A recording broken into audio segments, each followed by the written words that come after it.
ജോൺ ബ്രിട്ടാസ് ആരാണ്? ആളെ വേണ്ടത്ര പരിചയമില്ലാന്ന് തോന്നുന്നു. ലോകപ്രസിദ്ധനാ. ജോൺ ബ്രിട്ടാസ് കേരളത്തിലെ ജനങ്ങൾക്ക് വേണ്ടി 10 ദിവസം മാർക്സിസ്റ്റ് പാർട്ടിക്ക് വേണ്ടി പണിയെടുത്തിട്ടുണ്ടോ? നീ വരുന്നില്ലേ? ഞാൻ അങ്ങോട്ട് ഓർഡർ വന്നേ പിന്നെ ഈ ചെസ്ബോർഡ് കാലിട്ടോക്കും പാമ്പും കൊണ്ട് കടുപ്പുണ്ടാ. നിന്നെ പോലുള്ളവരാണോടാ തൊഴിലാളി വർഗത്തിന് നാണക്കേട് ഉണ്ടാക്കുന്നത്. മേലെങ്കിൽ പണിയെടുത്തിട്ടുണ്ടോ? ഏതെങ്കിലും ഒരു പാർട്ടി യോഗത്തിൽ പങ്കെടുക്കാൻ വേണ്ടിയിട്ട് കഷ്ടപ്പെട്ട സഖാക്കന്മാരുടെ പട്ടികയിൽ ജോൺ ബ്രിട്ടാസിനെ പെടുത്താൻ പറ്റുമോ? ജോൺ ബ്രിട്ടാസ് പാവപ്പെട്ട തൊഴിലാളി ഉണ്ടല്ലോ, കൈരളി ചാനൽ ഉണ്ടാക്കാൻ വേണ്ടി വേർപ്പൊഴുക്കിയ തൊഴിലാളികളുണ്ട്, പണപ്പിരിവ് നടത്തിയ തൊഴിലാളികളുണ്ട്. 10,000-ൽ താഴെയുള്ള ഓഹരികളൊന്നും അംഗീകരിക്കില്ല എന്ന് പറഞ്ഞുകൊണ്ട് ആ തൊഴിലാളികളുടെ വിയർപ്പിന് വില കൽപ്പിക്കാത്ത ആളാണ് ജോൺ ബ്രിട്ടാസ്. ഇദ്ദേഹം എങ്ങനെയാണ് കമ്മ്യൂണിസ്റ്റ് ആയത്? ഇദ്ദേഹം എങ്ങനെയാണ് രാജ്യസഭയിൽ കയറിയത്? ഇതൊക്കെ ഞാൻ പറയണോ? അപ്പോ സ്വന്തം പ്രസ്ഥാനത്തിനോട് താല്പര്യമില്ല, സ്വന്തം പ്രസ്ഥാനത്തിലേക്ക് കടന്നു വന്ന ആളുകളെ കുറിച്ച് ബോധമില്ല. താൻ ഇപ്പോ രാജ്യസഭ MP ആയിട്ട് ഇന്ത്യൻ ജനാധിപത്യത്തെ ചോദ്യം ചെയ്യാൻ 4 അക്ഷരം ഇംഗ്ലീഷ് അറിയുന്നു എന്ന് മാത്രമുള്ളത് കൊണ്ട് എന്ത് വിഡ്ഢിത്തവും നാട്ടിൽ നടന്ന് വിളിച്ചു പറയാമെന്നുള്ള വ്യാമോഹം അത് ബ്രിട്ടാസിന് വേണ്ട.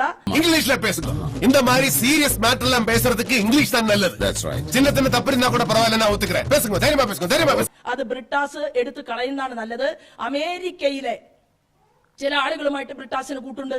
അതിന്റെ ചില രേഖകൾ ഞാൻ ഇന്ന് പത്രക്കാർക്ക് കഴിഞ്ഞ കാലത്ത് നമ്മുടെ നാട്ടിൽ ചർച്ച ചെയ്ത ചില രേഖകൾ അത് ഞാനിപ്പോ ഇവിടെ ഒരു മാധ്യമ പ്രവർത്തകന്റെ വാട്സപ്പിലേക്ക് അയച്ചിട്ടുണ്ട്. അതെല്ലാ മാധ്യമ പ്രവർത്തകന്മാർക്കും കൊടുക്കണം എന്നുകൂടി എനിക്കൊരു അഭ്യർത്ഥനയുണ്ട്.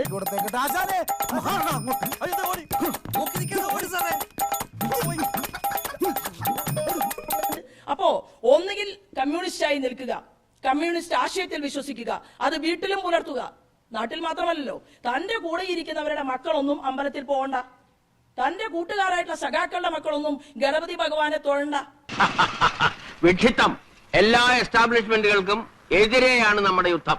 തന്റെ കൂട്ടുകാരായിട്ടുള്ള സഖാക്കന്മാരുടെ വീട്ടിൽ നിന്ന് ആരും ശബരിമലയിൽ പോകണ്ട. ദൈവമില്ല, അമ്പലമില്ല എന്നൊക്കെ വിളിച്ചു പോകും. എന്നിട്ട് ആരും കാണാതെ തലയിൽ മുണ്ടും പോച്ച് ദൈവത്തെ തൊഴാൻ പോകും.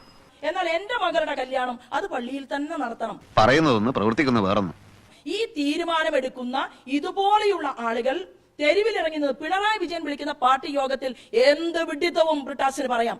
കാരണം ബ്രിട്ടാസിന് ചെല്ലും ചെലവും കൊടുത്തു വളർത്തുന്നത് മുഖ്യമന്ത്രിക്ക് ലോകരാജ്യങ്ങളിൽ യാത്ര ചെയ്യുമ്പോൾ ചില സഹായങ്ങളൊക്കെ ചെയ്തു കൊടുക്കുന്നതിന്റെ പാരിതോഷികമായിട്ടാണ് ഈ രാജ്യസഭ MP സ്ഥാനം കിട്ടിയത്. സത്യമാണെങ്കിലും എനിക്ക് അംഗീകരിച്ചു കൊടുക്കാൻ പറ്റുമോ? അല്ലാതെ ഞങ്ങളൊക്കെ കാലാകാലമായിട്ട് കേരളത്തിൽ പൊതുപ്രവർത്തനം നടത്തുകയാണ്. അങ്ങനെ പൊതുപ്രവർത്തനം നടത്തിയിട്ട് കാര്യമൊന്നും ഒരാളല്ല ഈ ബ്രിട്ടാസ്. നിർത്തിയങ്ങ് അവമാനിക്കുവാണെന്ന്. അതുകൊണ്ട് തന്നെ ബ്രിട്ടാസ് ഇവിടുത്തെ സനാതന മൂല്യത്തെ വെല്ലുവിളിക്കാൻ ശ്രമിച്ചാൽ, അത് ക്രിസ്ത്യൻ സമൂഹത്തിന്റെ ആചാരത്തെ വെല്ലുവിളിക്കാൻ ശ്രമിച്ചാലും ഇസ്ലാമിക സമൂഹത്തിന്റെ ആചാരത്തെ വെല്ലുവിളിക്കാൻ ശ്രമിച്ചാലും ഒരു വിശ്വാസി എന്നുള്ള രീതിയിൽ തീർച്ചയായിട്ടും പ്രതികരണം ഉണ്ടാകും എന്ന് ഒരു സൂചന നൽകി എന്ന് മാത്രമേ ഉള്ളൂ. തീർച്ചയായിട്ടും ഇത് അത്യന്തം ഖേദകരമാണ്. ആരാന്റെ അമ്മയ്ക്ക് ഭ്രാന്ത് പിടിച്ചാൽ കാണാൻ നല്ല ചേലാണ്.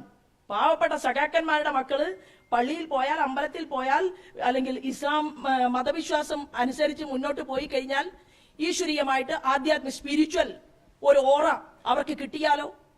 പക്ഷെ സ്വന്തമായിട്ട് അത് കിട്ടുന്നത് കൊണ്ട് യാതൊരു കുഴപ്പവും ബ്രിട്ടാസിനില്ല.